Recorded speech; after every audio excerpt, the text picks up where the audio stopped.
जय महाकाल दोस्तों, मैं रजत आप सभी का स्वागत करता हूं आरजे डिवाइन के एक नए एपिसोड में। हिंदू धर्म में पुराणों के अनुसार शिव जी जहाँ जहाँ स्वयं प्रकट हुए हैं उन 12 स्थानों पर स्थित शिवलिंगों को ज्योतिर्लिंगों के रूप में पूजा जाता है। आज हम बात करेंगे भगवान शिव के सर्वप्रथम ज्योतिर्लिंग सोमनाथ ज्योतिर्लिंग के बारे में।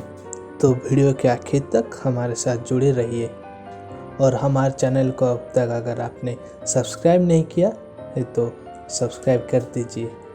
गुजरात प्रांत के काठियावाड़ क्षेत्र में समुद्र के किनारे सोमनाथ नामक विश्व प्रसिद्ध मंदिर में यह ज्योतिर्लिंग स्थापित है। पहले यह क्षेत्र प्रभास क्षेत्र के नाम से जाना जाता था। यहीं भगवान श्री कृष्ण ने जरा नामक व्याध के बाण को निमित्त बनाकर अपनी लीला का अंत किया था। सोमनाथ ज्योतिर्लिंग कथा का पुराणों में इस प्रकार से वर्णन है कि प्रजापति दक्ष की 27 कन्याएं थी। उन सभी का विवाह चंद्रदेव से हुआ था, किंतु चंद्रदेव का समस्त प्रेम केवल रोहिणी के प्रति ही रहता था। उनके इस कृत्य से दक्ष प्रजापति की अन्य कन्याएं बहुत अप्रसन्न रहती थी। उन्होंने अपने पिता को सुनाई।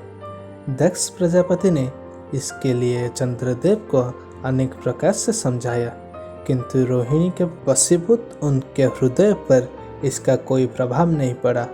अंततः दक्ष ने क्रोध में उन्हें क्षयग्रस्त हो जाने का श्राप दे दिया। उनके क्षयग्रस्त होते ही पृथ्वी पर शुद्ध शीतलता बरसन का उनका सारा कार्य रुक गया। चारों ओर त्राही त्राही मच गई। चंद्रमा बहुत दुखी और चिंतित थे। उनकी प्रार्थना सुनकर इंद्रादि देवता तथा वशिष्ठ आदि ऋषिगण उनकी उद्धार के लिए पितामह ब्रह्मा जी के पास गए। सारी बातों को सुनकर ब्रह्मा जी ने कहा, चंद्रमा अपने शाप विमोचन के लिए अन्य देवों के साथ पवित्र प्रभास क्षेत्र में जाकर मृत्युंजय भगवान शिव की आराधना करे। उनकी कृपा से अवश्य ही इनका शाप नष्ट हो जाएगा और ये रोग मुक्त हो जाएंगे। उनके कथानुसार चंद्रदेव ने मृत्युंजय भगवान की आराधना का सारा कार्य पूरा किया। उन्होंने घोर तपस्या करते हुए 10 करोड़ बार मृत्युंजय मंत्र का जप किया। इससे प्रसन्न होकर मृत्युंजय भगवान शिव ने उन्हें अमरत्व का वर प्रदान किया। उन्होंने कहा, चंद्रदेव तुम शोक न करो, मेरे वर से तुम्हारा शाप मोचन तो होगा ही, साथ ही साथ प्रजापति दक्ष के वचनों की रक्षा भी हो जाएगी।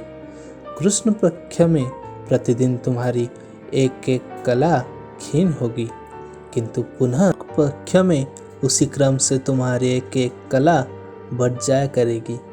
उस प्रकार प्रत्येक पूर्णिमा को तुम्हें पूर्ण चंद्रत्व प्राप्त होता रहेगा। चंद्रमा को मिलने वाले इस वरदान से सारे लोगों के प्राणी प्रसन्न हो उठे। सुधाकर चंद्रदेव पुनः 10 दिशाओं में सुधा वर्षण का कार्य पूर्वत्व करने लगे। शाप मुक्त होकर चंद्रदेव ने अन्य देवताओं के साथ मिलकर मृत्युंजय भगवान से प्रार्थना की कि आप माता पार्वती जी के साथ सदा के लिए प्राणों के उद्धारता यहाँ निवास करें। भगवान शिव उनकी इस प्रार्थना को स्वीकार करके ज्योतिर्लिंग के रूप में माता पार्वती जी के साथ तभी से यहाँ रहने लगे। पावन प्रभास क्षेत्र में स्थित सोमनाथ ज्योतिर्लिंग की महिमा महाभारत, श्रीमद् भगवत तथा स्कंद पुराण आदि में विस्तार से बताई गई है। चंद्रमा का एक नाम सोम भी है। उन्होंने भगवान शिव को ही अपना नाथ स्वामी मानकर यहाँ तपस्या की थी। अतः इस ज्योतिर्लिंग को सोमनाथ कहा जाता है। इसके दर्शन पूजन आराधना से भक्तों के जन्म जन्मांतर के सारे पाप और दुष्कृत्य भी नष्ट हो जाते हैं। वे भगवान शिव और माता पार्वती की अक्षय कृपा का पात्र बन जाते हैं। का मार्ग उनके लिए सहज ही सुलभ हो जाता है।